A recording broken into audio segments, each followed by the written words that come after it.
All right, hello and welcome back. We're going to look at a thermodynamics problem. This one's a little bit in depth, so it's a little challenging.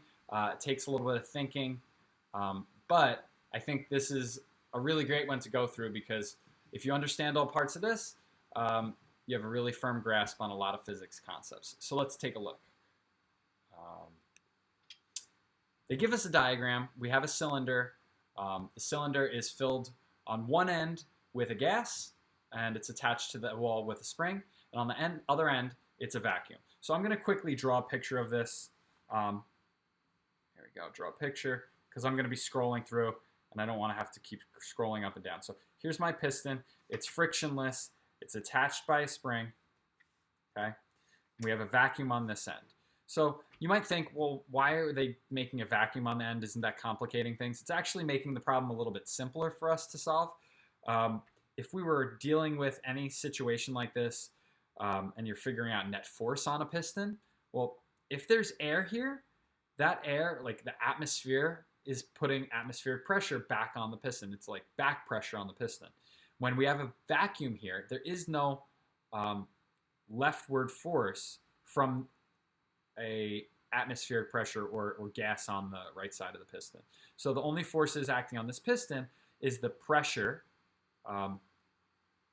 times area, right? That's a force, right? So the pressure is causing a force on the piston to the right, and the spring is causing a force on the piston to the left. And when it's in equilibrium, as it is at the beginning of this problem, those are equal and opposite forces. So there's a situation they set up for us. Then they go on and they tell us we're actually going to start heating this. Okay, so without me reading all of the specifics, you can read through this yourself. Pause the video and try and solve it if you'd like. But they say we heat this, right? And as it's heated, the piston moves from some position to some farther position, right? It expands out, and this position is x1. Okay?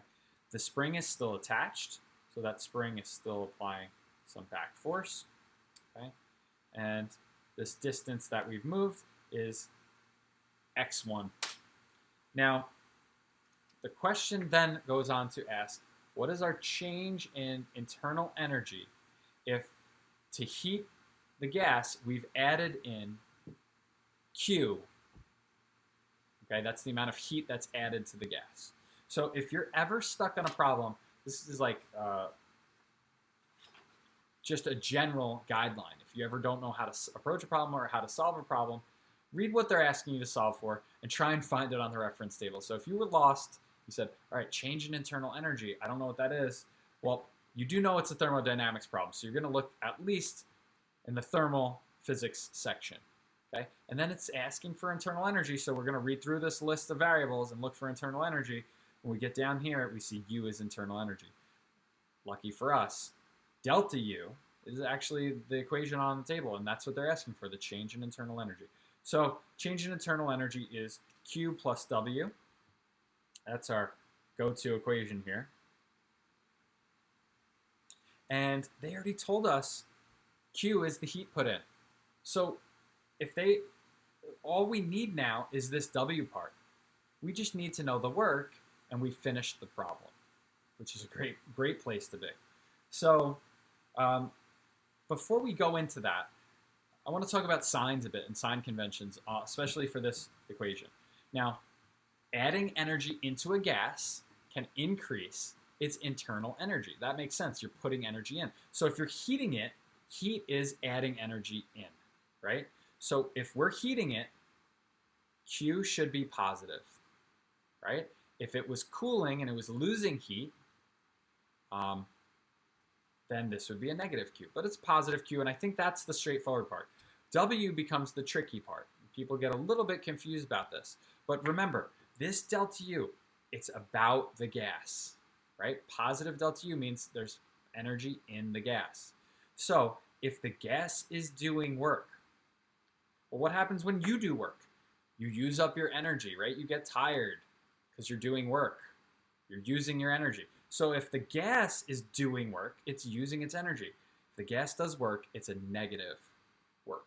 So this equation becomes Q minus whatever we decide our W is. Okay, so what is our W? Let's figure this out. What is our W? Now, if that doesn't make sense, if you can't reason your way if it's positive or negative W, you can always go to the front of your reference table. Hopefully you know this stuff, but there's a nice little reference here for you. If you ever get stuck on a problem, come here and read through some of these. But bullet number 2, Roman numeral 2, tells us in all situations, positive work is defined as work done on a system. So positive work is work done on it. Negative work is work done by the system. So since the gas is doing the work, it's work done by the gas, it's negative work. Okay, so now the first thought, maybe you think about, well, what do you know about work? You know work is force times distance. So you say, all right, if work is force times distance, I've moved some distance. If I can figure out my force here and see how far we've gone, maybe I have a work, right? And then you say, oh, wait, but I also know work is also a change in energy. And I see that the spring has potential energy here. And then later on, it has more potential energy. So where did the spring get its energy? It must have gotten its energy from something. And it's gotten energy by the work that the gas has done, right? Work is delta change in energy. So you might say, all right, well, what's my change in energy? Well, you got to figure out your potential energy in your spring, 1/2 kx squared, right? And maybe you're thinking, all right, maybe these are the works that I have in my problem. Maybe I can put them in this equation and I'm done. And if you scroll, well, if I scroll up, you see the choices here. We don't see that, okay? But we're seeing some similar structure. The good thing is we do see that Q is positive and we're subtracting something here. And that's 2 of our choices. So if this is as far as you got on this problem, you'd at least have a 50-50 shot at getting it right. So that's a good place to be. But we want to get it completely right, so we want to keep going. Another nice thing is there's some similar stuff in what we were thinking about works, right? We have a force times a distance. We see that in here we have maybe not force, but we see a pressure area times distance. And then we had a 1/2 kx squared. I don't know, we don't have a 1/2 kx squared, but we do have something divided by 2, and there's some difference in pressures. So there's something similar to what we've started to think about and what they're actually giving us for answers. So actually, we've taken a wrong approach, and that's okay. It's a good way to think about a problem and start problem solving. But once you realize you made a tactical error, just hit the brakes and say, all right, let me reassess. Maybe I've missed something. Maybe I need to go back. You don't want to, keep grinding at the equations and plugging along and spending a lot of time on one single problem. So let's think about it. What haven't we used so far? Well, they gave us a graph, and we haven't really used this graph yet. And when I see graphs, things that I think about are, well, maybe something with the slope. Do I need to use the slope here? Do I need to use the y-intercept? And then something else might pop into your head. A lot of times we use area under our graph to represent something. So let's go there a little bit, because if you look at our choices, well, there is this pressure times distance thing going on. And in my graph, the area under a graph is going to be your y-axis times your x-axis, right? So in this case, pressure times distance. So let's just think about that for a second. If the area under our graph, I'm writing this out to not get confused with area of our piston. So area under graph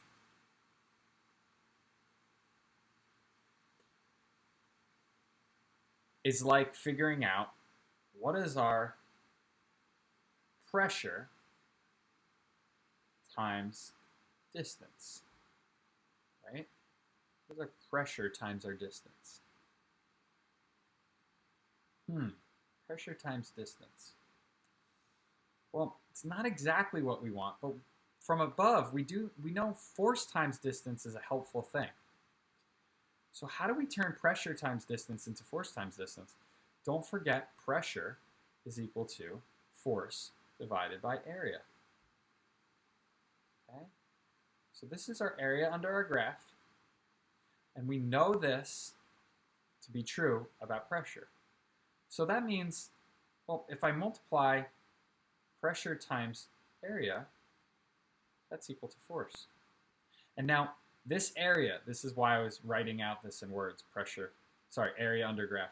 This area, when we're talking about pressure inside of a cylinder, that's talking about the force applied to the piston and the area of that piston. Okay? So this A is area, surface area of the piston. So if I just multiply P times A, this is my force term. Force times distance. That is a work. That's work. So what am I saying? I'm saying P times D is the area under the graph. So let's figure out P times D. P0, P1, X1. This area is a triangle and a rectangle. Let's do the rectangle first. Base times height. P0, X1. Well, we need to add on this triangle piece. What is that? 1/2. Well, I'm going to put the base at the end, X1. What's the height? The total height minus this piece. So we have a height of P1 minus P0. This is my area. This is my P times D. To figure out my work, all I have to do, we see P times A. What is P times A? Is force. Multiply this whole thing by A, and now I have force times distance. So let's multiply this by A. So now, when we go back to our equation, we see that work, force times distance, is actually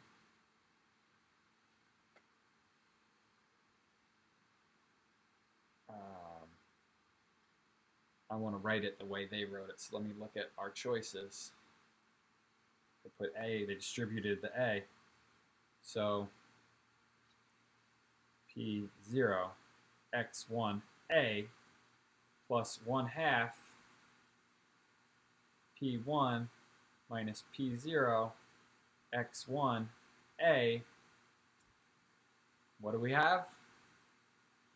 We've got one of our answers.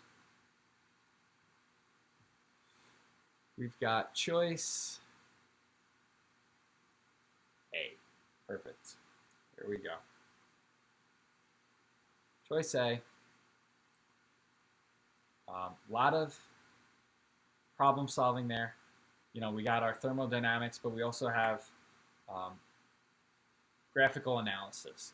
Don't forget that when we find the area under our graphs, that's equivalent to your y-axis times your x-axis, right? We've done that before when we've done velocity versus time graph. Velocity times time is our distance. So area under a velocity versus time graph is distance. Right? So you've seen that before. Here's the application in terms of a pressure versus displacement graph. So tough problem. Takes a lot of critical thinking, but hopefully it'll give you a couple more tools in your toolbox to be more successful in the AP exam. Hope that helped. Take care.